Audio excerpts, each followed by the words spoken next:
right, we are back talking about Seminole Madness on Warchant.com, the tournament we set up with a lot of voters, including yourself, Ira Schofel, managing editor of Warchant.com, joining us, and Corey Clark, senior writer, and Jeff Cameron from ESPN Radio 97.9. We all chipped in, seeded 64 players, and just read the story if you want to figure out how we broke it down. But we didn't take just the top 64 players. We broke them down into individual brackets to make it a little bit more interesting. And we just completed last week round one. We're starting round two this week. And real quick, Ira, let's talk a little bit round one. Not too many upsets for the most part. I think, pat ourselves on the back so far. We did a pretty good job in the seeding. But there were a few little variations, I would say. I guess a little bit of a minor upset. Clay Shriver edged out Brian Stork in our offensive line category. Yeah, that was an interesting vote, and it was fun to watch the debate on the message boards on the Tribal Council as kind of subscribers were going back and forth and making their points. A lot of people felt like Brian Stork, kind of it might be a little bit. You would have expected maybe some recency bias there, and maybe that's why it was so close. But Clay Shriver pulls away and ends up winning it, even though he's from an earlier decade. But his resume, I think, is a little bit more complete. Yeah.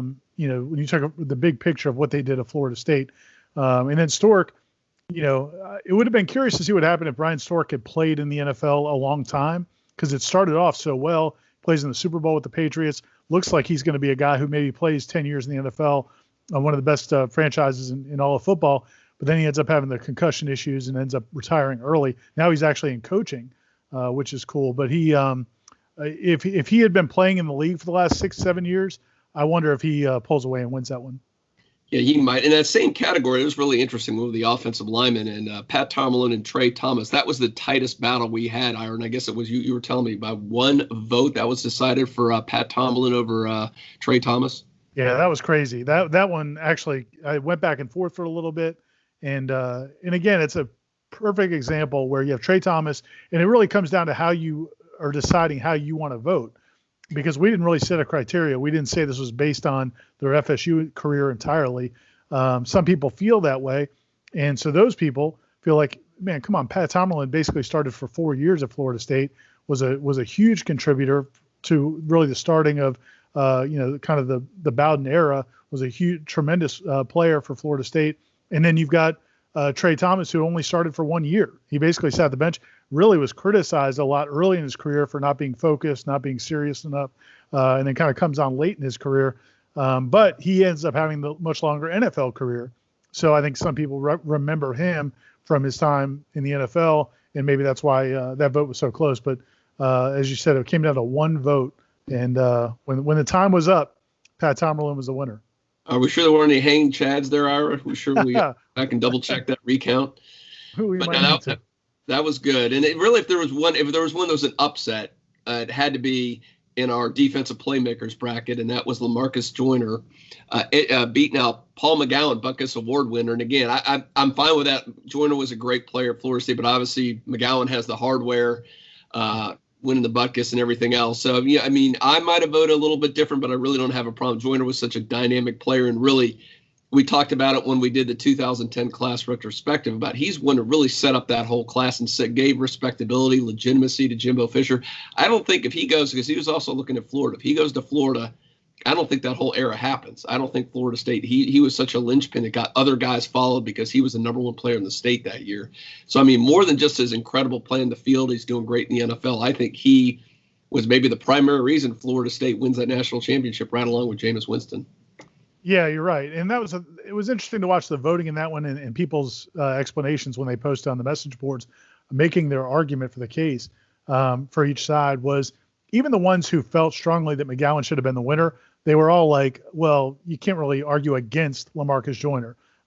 It's not like LaMarcus Joyner is one of those guys that just had 1 year or 2 good years. I mean, he really was a huge contributor for 3 years and played his entire career, contributed all 4 years, but was really a star those last 3 years. And, McGowan on the surface, like my first look at the bracket, when I saw that matchup, I thought, the Buckus is a big deal. And he was the first major award winner in FSU history. Nobody had ever won. This is before Thorpe, Dion won the Thorpe or T-Buck won the Thorpe. And this is the first guy to win that award. And so I thought that maybe that would stand out. But I'm with you. I didn't have a major problem with it. Either one of those guys probably deserved to move on. Well, Biletnikoff probably would have won the Biletnikoff if they had that award back then. And I will say, in closing in the first round, I'll say one thing and I'm not surprised at how savvy the voters are on the tribal council, how they're very educated. They know their FSU history. There's very little recency bias. The arguments back and forth were very good, arguing for each of the guys. I was really impressed. It was so good, and we got a really good turnout that we decided to scrap Twitter. Sorry, people on Twitter. You got to be on Warchant from here on if you want to vote. And I don't know if that stood out to you, but how consistent those guys were and how they were really savvy about how they voted. Yeah, 100%. And, and it's a good cross-section of ages, I think, on our site. I think you get to see when you do these types of things, you really get to see a good cross-section of what our subscriber base is. And you have some people, it's kind of amazing. You look, Ron Sellars is in there, or Lee Corso, or these old time guys in the Legends bracket. And you'd have subscribers saying, yeah, I knew that guy. I remember I went to class with Fred Biletnikoff, or things like that. But then you have other people who are like, well, I went to Florida State when Telvin was there, and he's my favorite player, so I'm voting for Telvin Smith. So It's you get all these different ages. I think on Twitter, it definitely skews younger. And I would say every single one of those polls on Twitter went hard to the more recent player. Right. So, yeah, thank you, Tribal Council. Good job. We're going to reward you. You have 100% of the input from here on out in Seminole Madness. Now, looking ahead, Ira, round 2 starting up on Monday. And we got to let's start with that offensive playmakers bracket, and a couple really interesting matchups right here, man. They're going to get better from here on. That's just like the NCAA tournament, man. The matchups get better and better. But how about starting out with Peter Warrick against Warrick Dunn? And I'm wondering if they just, I was probably leaning a week ago to Warrick Dunn, but we just did the 99 national championship and how he took over that game. I'm starting to lean that way now. What do you think about that matchup, Ira? Yeah, it's incredible. And this is one of those things where, like, when during the real NCAA tournament, when there's a great matchup in the second round or third round, people are like, oh, the organizers planned it. The committee planned this. They wanted, back when Bobby Knight was at Texas Tech or something, they wanted him against Indiana, or they wanted that kind of matchup. And that's not the case. This is just kind of how it played out. And it's incredible. It speaks to the depth of talent at Florida State in the history. The fact that in a 4 seed and a 5 seed in the offensive playmakers bracket are Peter Warrick and Warrick Dunn. I don't know how you pick. I really don't know how you pick. I get what you're saying about Peter Warrick, but good grief, man. Warrick Dunn was unbelievable. I would say the differentiator would be, I think I've seen people do a lot of the things Warrick Dunn did in college. I don't know how many people I've seen do what Peter Warrick did. So I would probably give Peter Warrick the edge. But I couldn't be mad at anybody if they picked for Warrick Dunn. Yeah, we did our seating. It was almost 50-50. Those two guys, it was really close. So I'm going to be interested to see how the fans on Warchant vote for this one. And maybe the most controversial one, we took the most flack by far for seating Chris Weinke, number 6 among the offensive playmakers. People go, look, he won a national championship. He won a Heisman. He played in another. How in the world can you put guys who didn't win all those accolades ahead of him? And here's one of them. So we get right now, we will find out, because he's going against Dalvin Cook. He didn't win any major awards. He didn't win a national championship. So we're going to see if you really think we were wrong. Here's your opportunity to vote for Weinke over Mr. Cook. Yeah, you're right. I think that's a good point. If you look at the first round, there was nothing that you would say we just egregiously missed. This hasn't been the most controversial topic. But I think it's one of those things where you look at it and you say, how could Weinke be the 6th seed? But then when you look at the people above him, it's hard to argue. I'm curious to see how that one plays out as well. And I think also people need to remember Dalvin only played 3 years at Florida State. If he had played, and he's played 3 years at Florida State and is the all-time rusher, has a single season record, the second best single season record, had the freshman record until Cam Akers came back and broke it. So, and the fact that Dalvin ran behind those offensive lines that in hindsight were a lot worse than we expected. We saw what happened to Florida State's offense when he left those next 2 or 3 years. So I'd go with Dalvin, but it'll be interesting. I'm curious to see how many people vote for Weinke. Yeah, they could prove us wrong and say we were wrong on that one. We'll see how it plays out. But I look at that. We've legitimized by Dalvin what he's doing in the NFL. He's unbelievable there too. So again, I go back to how important both guys are incredibly important. But man, without Dalvin those last couple of years, it would have been 2017, I think, all over again, and 15 and 16. Let's move to the linemen. We broke it down by offensive lineman, defensive lineman here. We're taking a look at that bracket right now. And some nice matchups there, too. I mean, we talked about Pat Tomlin, and I think this is going to be a minor upset. I'll predict in advance. He's going against Rodney Hudson as the number 3. And I think because you talked about before, Ira, when a guy has so much success in the NFL, I think it weighs a lot. People see that. They know about it, especially when they're still playing. It's a 2 versus 3, but I think in this one, the 3 probably advances. Yeah, I'm with you. And I think the thing, if you look at Trey Thomas, if you put Trey Thomas against Rodney Hudson, I think Rodney Hudson wins it easily because he has the longevity in the NFL, plus, and the success in the NFL, plus he had a much better college career.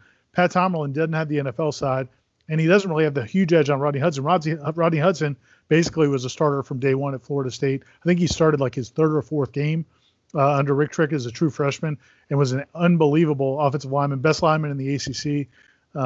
So yeah, I don't see how you vote for Tomlin over Rodney Hudson, but Tomlin is the higher seed right now. Yeah, that was maybe one we'll look back. Maybe we were off one on that one. We'll see how that plays out. Man, you want to talk about this? Now we're going to move down to defensive linemen against each other. This is incredible. Corey Simon against Andre Wadsworth. I mean, 2 of the greatest defensive tackles all time. They're the 2 greatest defensive tackles all time at Florida State. I have no idea. This is usually I look at it, I'm leaning one way. I have no idea what I'm going to do on this one. Either of those second round matchups in the defensive line are insane. Yeah. I mean, Simon Wadsworth is ridiculous. Renard Wilson against Peter Boulware is just teammates.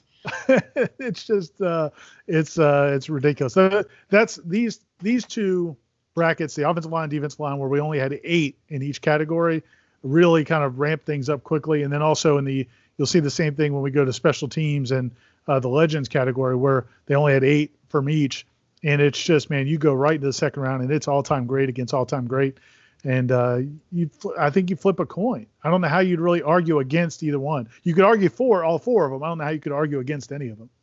Yeah, Boulware and Wilson are great. They play at the same time. We just did that Choke and Doak, and it was great to see those guys both together. I mean, what an unbelievable tandem that was for Florida State, having those guys on the ends. I'm guessing the reason we rank Boulware 1 in there because of the all-time sacks leader. I mean, I have a feeling because of his sack numbers, he will probably edge out Renard Wilson, but I mean, both great players. All right, let's move over to the Legends bracket, Ira. And you want to talk about there's a matchup that just screams that you've got to be kidding me. You've got Ron Sellars, okay, against Fred Biletnikoff. We got Ron Sellars as the 3, but here's Ron Sellars.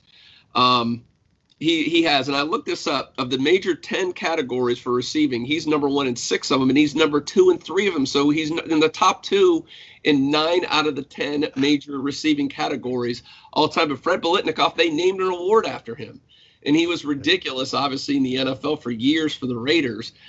I don't know where you go on that one either. I mean, I would think you'd have to give it to Sellers just because of what he's done in the record book. It's going to be interesting to see how people really analyze that because and you talk about Sellers' numbers, they are just crazy. I mean, he had so many 200-yard games. And I remember talking to Kez McCorvey once, and Kez was talking about when he was a junior and he was looking at the record book and trying to see where he could get to. And he was like, he was moving up and he was thinking, well, I got some chances here, or maybe early in his senior year. And then he looked at Sellers' numbers and then he saw that he only got to play for 3 years, right? Because he played back in that time when the freshmen didn't play. And he's just like, what in the world? I mean, it's just, you just go back to the offense they were playing. Nobody was passing the ball as much as they were.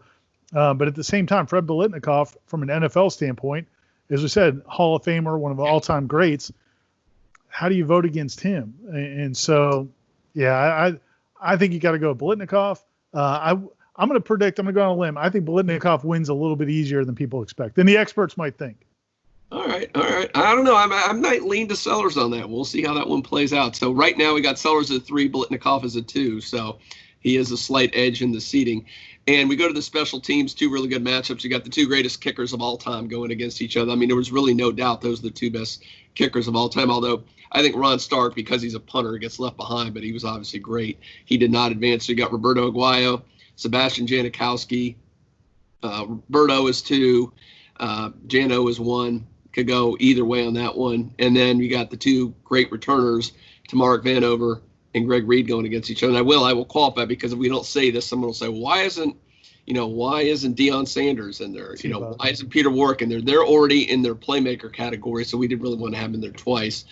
So those are the top returners. Two really good matchups there as well, Ira. Yeah, and I think that bracket might have been the most controversial in terms of the seeding and also kind of how it played out. Again, watching the arguments on the Tribal Council and listening to subscribers, they made some really good points. I mean, I think Ron Stark, to the point you mentioned earlier, probably people are underestimating him a little bit because he's a punter. It's not seen as productive as a place kicker. I mean, they don't put points on the board. But the point a lot of people were making was Ron Stark dominated games sometimes the way he could flip the field, and that probably was undervalued. And then the Tamarick Vanover Willie Reed matchup, I think some people rightly. Oh, you're talking about the original one, yeah. In the first round, some people were not happy that Tamarick got it over Willie Reed. The point being, Tamarick really only had that first year where he was so dominant. The second year, nobody would kick off to him, and Florida State really couldn't get him the ball as a kick returner. And Willie Reed had more sustained success, and it was later in his career. So I could see why some people felt like Willie Reed should have won that. But in this matchup, I think Greg Reed was such just his I don't know, aura or whatever. People are such a popular player that I think Greg Reed's going to storm past Tamarick Vanover. And Janikowski Aguayo will be kind of interesting. My guess is Jano wins it, but Aguayo may have had the best season anybody's ever had in 2013.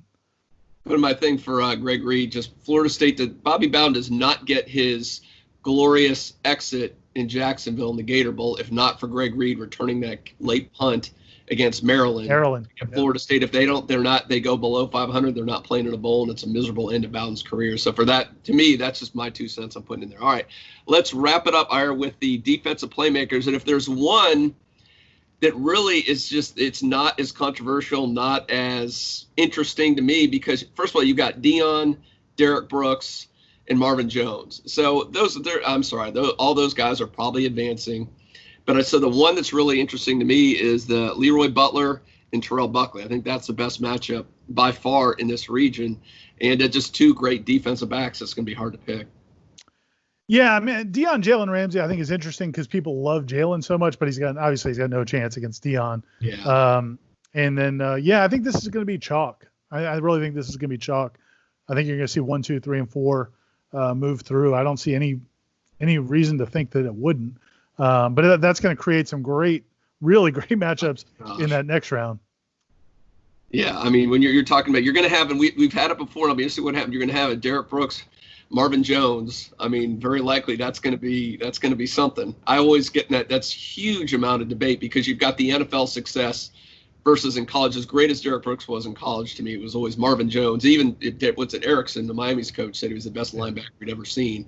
At the college level. So again, really interesting. We're starting that up this week. Get on the Tribal Council, get your vote. If you make a good argument, you could win yourself a $25 eCard from Garnet and Gold. So keep on there, keep it interesting, and have fun with it, guys. Yeah, every day we give away those gift cards every day, and the voting will start again on Monday, and we'll power through these, and you got a chance to win some gift cards and get some bragging rights on the message boards. Sounds good. Appreciate your time, Ira. Keep up the good work. Thanks, Gene.